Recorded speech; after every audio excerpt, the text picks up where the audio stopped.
Hello Year 10 and welcome to your Easter challenge. For those of you that weren't in the lesson, the last week before we broke up for self-isolation, I'm going to do a quick recap through the lesson content and then we will get on with the challenge.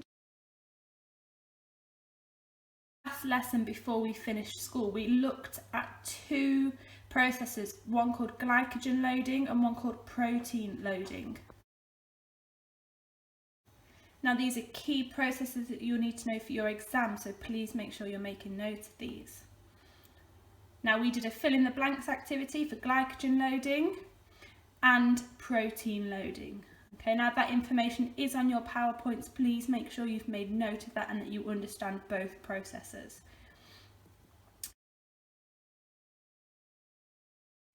Then we looked at two different types of sports, marathon running and weightlifting, and we looked at how that diet could be adapted to meet the physiological needs of both these performers. Now we looked at the distance and the intensity and the duration of both performances and how that would change the components needed in the diet. I then set you the task of becoming nutritionists and said that your task was to create a pre-performance shake for an athlete. Now I've adapted this with you being at home so you can make a pre-performance meal instead of a shake if you would prefer. Okay, now me and Mr. Goodwin were going to judge these in class. Instead we're asking you to produce a poster on them and a video if you can and send them to us so that we can make a judgment on your performance as a sports nutritionist. Now these were some ideas on the types of foods included in both processes, so glycogen loading and protein loading. Okay, now somebody in class mentioned that actually should there be a taste element within the shake. Okay, so we decided that actually taste was really important because the athletes wouldn't want to drink or eat the meal if it didn't taste pleasant. Okay, so there were some ideas put forward for the taste element as well. Now we've got a list of athletes that perform different sports, so their needs regarding nutrition will be different. Your first task is to choose an athlete that you would like to produce a meal for. You then need to think about what type of activity they are performing in their sports and the components of fitness that would be required. Now the components of fitness that are required would change the percent of macronutrient in the diet, so depending on whether they might glycogen load or protein load before their performance. In your PowerPoint you have a breakdown of each one of the athletes, who they are, what they do and your factors to consider.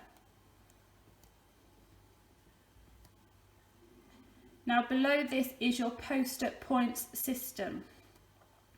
You will see there are scoring systems for different levels. Okay, so the things that you need to include vary depending on your target grade. Now there are points available for each thing that you need to include. In your video or your poster, please make these very clear so that me and Mr. Goodwin can see them and make those points available to you. Okay, that there are 10 points available for a video of you preparing, explaining and tasting your creation.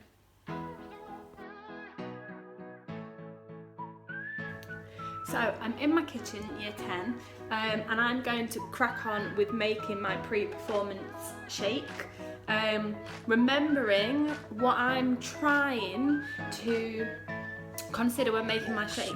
So we're looking at glycogen loading, so that glycogen can break down to glucose while I'm on my long distance run, and it can supply me with that slow release of energy. Okay, so I've just had a little rummage through my kitchen cupboards to see what sort of things I could find that might help me with my glycogen loading for that meal or that shake before my long distance run. Okay, so I found porridge oats, found a potato, I found some wraps, I found some dates. I just found 2 bananas, which are fantastic source of carbohydrates and my glycogen, so they're definitely going in the shake. And I found some frozen raspberries in the freezer that I think might give the shake an extra little bit of taste. I've also just found an avocado in the fridge, which another brilliant source of carbohydrate, so I think I might put that in there as well. And then I realised I needed some sort of liquid to make it into that shake consistency, so got some milk in the fridge. Tried to go for green milk, so I'm reducing the amount of fat just to give it that liquid consistency. Okay, time to blitz it all up. Blitz everything up. I've not got any fancy food processor or anything like that. My shop is not fancy enough for that. If you've not got any sort of electrical equipment at home, just use a plain whisk, mix it all up, see what it comes out like. So I've prepped all of my ingredients. The main sources of glycogen I've got here are my oats, my avocado, my banana and my dates. Okay, the things I've added for taste to make it a little bit nicer and enjoyable is 1 teaspoon here of cocoa powder and a handful of frozen raspberries. Okay, so I'm going to put it all together now into my jug, blitz it up, put some milk in there for a liquid consistency, and we'll see how it comes out.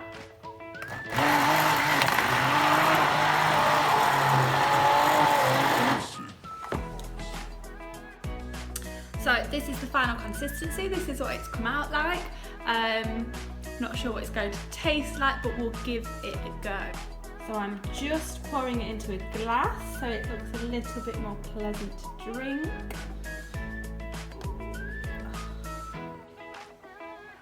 Okay, it smells interesting. Here goes.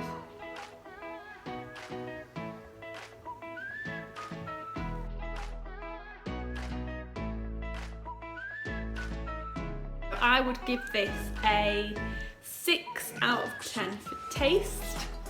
Okay, and if we're thinking back to my poster point system, okay, remembering my components of fitness that I would need, so it's a long duration, moderate intensity run, so we're looking at cardiovascular endurance. And the macronutrient needed for optimal performance, like we've said, is that carbohydrate or glycogen loading, so there is a slow release of energy during my long duration run. Now you can decide what you would score me based on the scoring system, and remember 10 points for my video submission. Okay, your turn now, year 10. Have a look at the PowerPoint, see what you need to include, get your ingredients out, think about your athlete, think about what they need. Okay, that is your challenge for the Easter holidays. Good luck, and I look forward to seeing your submissions.